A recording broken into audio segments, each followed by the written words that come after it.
Syria's President Ahmed al-Sharaa has told Russia's President Vladimir Putin that he seeks to restore and redefine ties with Moscow, a key ally of ousted longtime Kremlin ally Bashar al-Assad.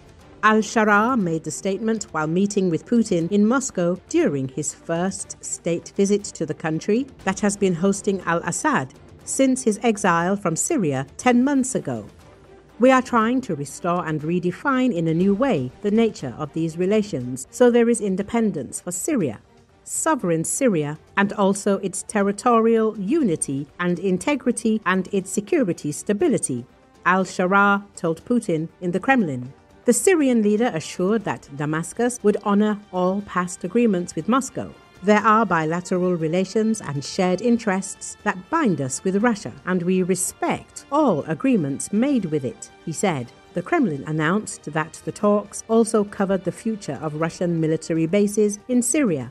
Several days before his visit to Moscow, Ahmed al-Sharaa emphasized that Syria is not currently interested in a conflict with Russia. However, experts note that the interim president's peaceful statement conceals a cold calculation.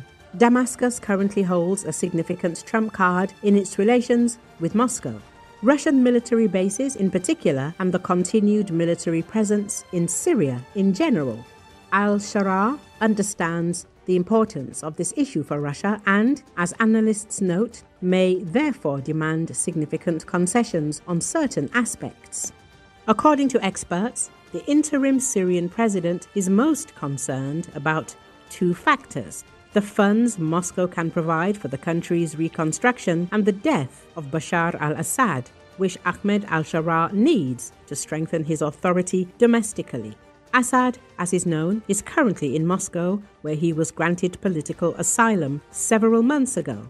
This became necessary after the advance of terrorist organizations, of which the current Syrian leader was one, on Damascus. And the fact that Assad managed to escape then still greatly irritates the new Syrian government, which needs a scapegoat on whom to pin all of today's problems. We maintain close relations with the Syrian people and strive to develop relations with Damascus, and the Joint Government Commission between Russia and Syria will resume its work, Vladimir Putin stated.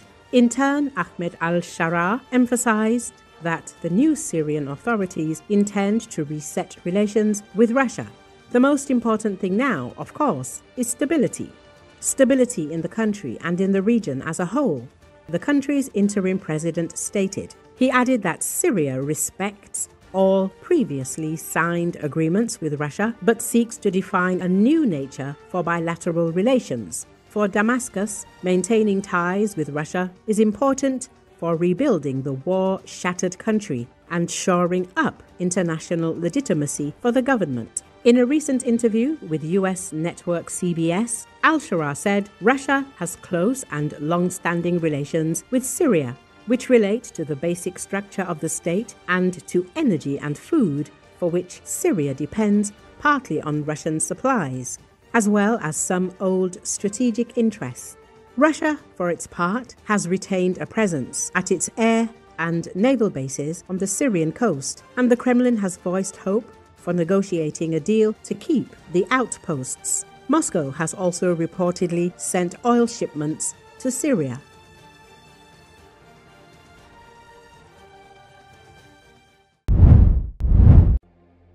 Pope Leo XIV was among several leaders participating at the World Food Day in Rome on Thursday. According to Associated Press, the ceremony marked the Food and Agriculture Organization's 80th anniversary at the Rome headquarters, where a food museum was also inaugurated. In his address to the meeting, the pontiff urged the international community to keep their focus on the multitudes who across the globe face hunger, war, and misery. The American Pope urged the international community not to look the other way when faced with world food emergencies.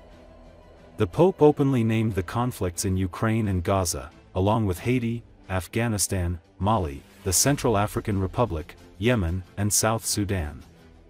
Queen Rania of Jordan, and Italy's President Sergio Mattarella and Premier Giorgia Meloni were also present at the ceremony.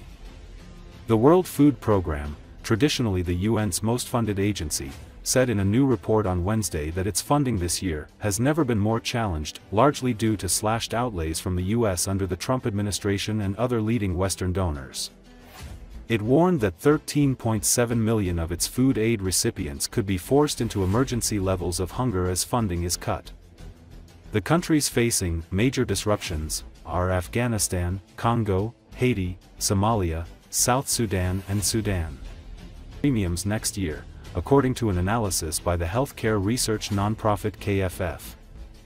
The tax credits are at the heart of the federal government shutdown that has entered a third week with no end in sight. Democrats have demanded that the subsidies be extended as part of any funding deal they sign, while Republicans say they will only negotiate on the issue once the government is funded. With Congress deadlocked and the open enrollment period for ACA plans approaching on November 1st in most states, Americans like Montreal are left to navigate the unknown. No extension will mean higher premiums for millions.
Filippo.